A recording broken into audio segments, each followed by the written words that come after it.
Okay, let's dive right into this. Welcome to This Explainer, where we take complex career paths and break them down into something you can actually use. Today, we're exploring a world that perfectly blends agriculture, business, and honestly, a touch of art. We're talking about becoming a vineyard grower. It's a field that demands passion, some hard science, and a whole lot of grit. But the rewards, they can be absolutely incredible. I am so excited to map out exactly what this career looks like for you from the ground up. Have you ever actually stopped to wonder who grows the grapes for your favorite wine? We always hear about the fancy winemakers or the sommeliers pouring the glass, but literally everything starts in the soil. Without the expertise of a dedicated grower managing those vines season after season, the entire wine industry just wouldn't exist. So today, we're going to completely demystify exactly who these experts are and how you, yes you, could potentially become one of them. Here's our roadmap for the explainer. We'll cover the role and traits, education and institutes, the financial equation, environment and growth, and finally wrap up with a real-world success story. All right, part one, the role and required traits. Let's see if you're a good fit. So, what exactly does a vineyard grower do all day? Well, it is highly multifaceted. You aren't just tossing seeds in the dirt and waiting. You're responsible for the whole life cycle: planting, growing, and the big one, harvesting. But it goes way deeper than that. You're doing site selection, you're managing vineyard workers. It's a huge juggling act. You're basically part agronomist and part manager. You have to understand the hard science of the soil while also having the leadership chops to guide a whole team through a really intense harvest season. It's a very vibrant, hands-on, strictly outdoor profession. You're out there in the elements, working shoulder to shoulder with your team, meticulously checking the fruit. It's physical, it's visual, it is literally as far removed from a stuffy corporate cubicle as you can possibly get. Which brings us to a crucial point. Do you actually have the right personality for this? Let's do a quick self-assessment. Are you an ambitious person who sets clear goals? That's absolutely vital because agriculture is a long game. Do you naturally just enjoy gardening and working with the earth? And interestingly, a huge trait here is the desire to start your own business. This career naturally, almost inevitably leans toward entrepreneurship. If you're nodding along to this, you are 100% on the right track. Moving on to part two, educational pathways and institutes. Let's talk about the blueprint to get you there. How do you actually break into this? Well, it all starts with a foundation in science at the 10+2 level. You really need that background in physics, chemistry, and biology to wrap your head around plant biology and soil chemistry. From there, you get to specialize. You can jump into a bachelor's degree or a diploma specifically focused on wine technology, viticulture, or horticulture. And finally, steps 3, which is technically optional but highly recommended if you want to be the boss, getting an MBA in wine business management. Okay, so where do you actually go to study this stuff? What's fascinating here is the geographic concentration.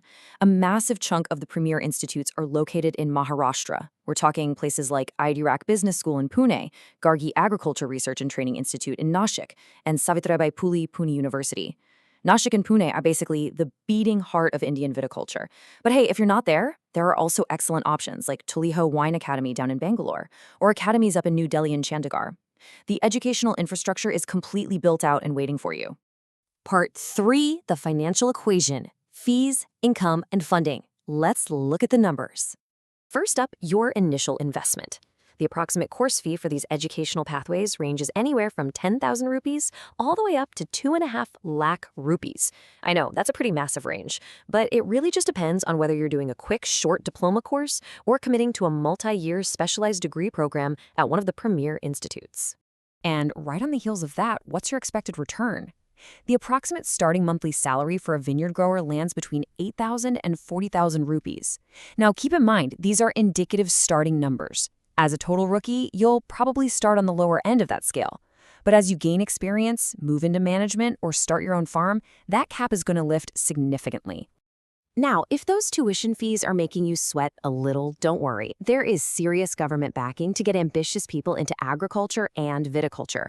You've got central schemes right on the National Scholarship Portal. There's the PMKVY for skill development. The ANSPACS provides apprenticeships that actually give you financial assistance. And my favorite, specialized schemes like the MIDH specifically offer subsidies for grape cultivation. The main takeaway here, there is a ton of financial support out there if you just know where to look. And beyond scholarships, the loan landscape is surprisingly accessible too. Have you heard of the Vidyalakshmi portal? It's guided by the Ministry of Finance and serves as this awesome centralized hub for student education loans. Plus, several states, like West Bengal, Odisha, and Bihar, offer student credit cards with extremely low interest rates. And of course, your standard bank education loans are widely available for all these approved courses. So funding really shouldn't be a roadblock. All right, part 4, work environment and expected growth path. What does the day-to-day actually look like? I really cannot stress this enough. This is not a desk job. Your office is wineries, vineyards, and sprawling grape farms. You need to be ready for flexible and, sometimes totally irregular hours. You're going to be managing teams of workers. Overtime?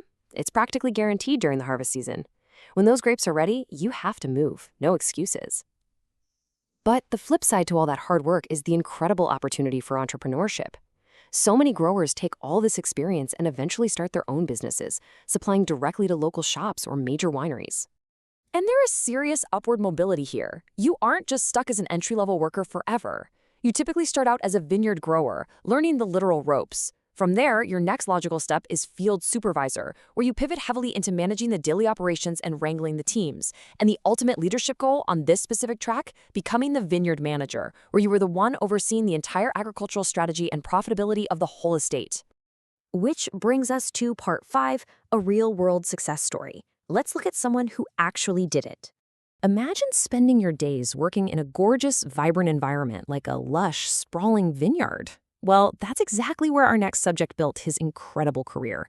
We're going to look at someone who took the exact educational and geographical pathways we just mapped out and turned them into an absolute triumph. This is the story of Kaushal Kernar. He grew up right in the Nashik wine region, completely surrounded by grape growers.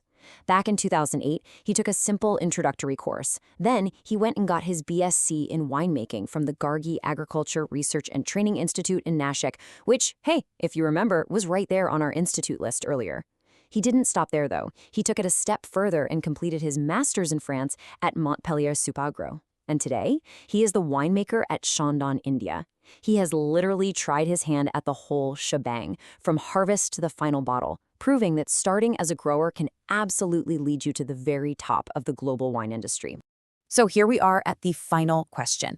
We've mapped out the traits you need, the education required, the financial realities, and the massive growth potential. You've even seen what real success looks like. So is the dynamic outdoor world of viticulture and vineyard growing going to be your next great career adventure? It is a path that demands hard work and a genuine love for the outdoors, for sure, but it offers a truly unique and fulfilling life. Thank you so much for joining me on this explainer, and I really hope this sparked some exciting ideas for your future. Get out there and start growing.